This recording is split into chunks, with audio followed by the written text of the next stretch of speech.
আসসালামু আলাইকুম everyone, welcome back to my foodies fantasy. আজকে আপনাদের সাথে আরও একটি নতুন মজাদার রেসিপি নিয়ে হাজির হলাম। আজকের রেসিপিটা হলো কুশি ভাজি। আশা করি ভিডিওটি সকলের ভালো লাগবে। চলেন তাহলে ভিডিওটি শুরু করা যাক। প্রথমে আমরা নিয়ে নিচ্ছি হলুদ, মরিচ, লবণ, দুটি ডিম আর পেঁয়াজ। প্রথমে আমরা একটি কড়াইতে পরিমাণ মতো সয়াবিন তেল নিয়ে নিব। তারপর তেলটি গরম হওয়ার পর 1 কাপ পরিমাণ পেঁয়াজ কুচি ভালো মতো বাদামি রং হওয়া পর্যন্ত ভেজে নেব। পেঁয়াজ বাদামি কালার হয়ে গেলে হলুদ, পরিমাণ মতো লবণ দিয়ে মশলাটাকে ভালো মতো ভেজে নিলাম।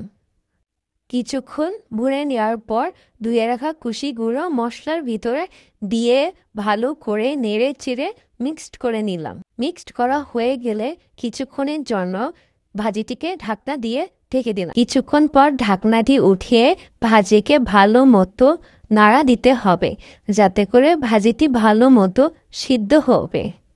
10 মিনিটের মতো ভাজিকে ভালো করে ভেজে নেওয়ার পর আমি আবারও ঢাকনা দিয়ে ভাজিটিকে ঢেকে দিলাম।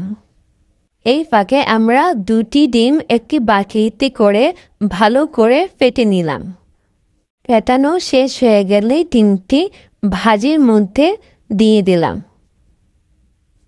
তারপর ভাজিকে ডিমের সাথে ভালো করে মিশিয়ে কিছুক্ষণ নেড়ে চেড়ে দিতে হবে, যাতে করে ডিমটি ভাজির সাথে ভালো মতো মিশে যায়। তাহলে খেতেও সুস্বাদু হবে।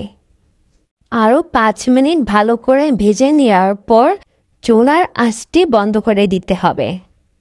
এবার পরিবেশনের পালা। আর আপনাদের এই রেসিপিটি কেমন লেগেছে সবাই কমেন্ট বক্সে কমেন্ট করে জানাবেন। আশা করি সকলের ভিডিওটি ভালো লেগেছে। ভালো লাগলে সবাই একটি লাইক, কমেন্ট, শেয়ার এবং সাবস্ক্রাইব করবেন। আজকের মতো এখানে বিদায় নিচ্ছি।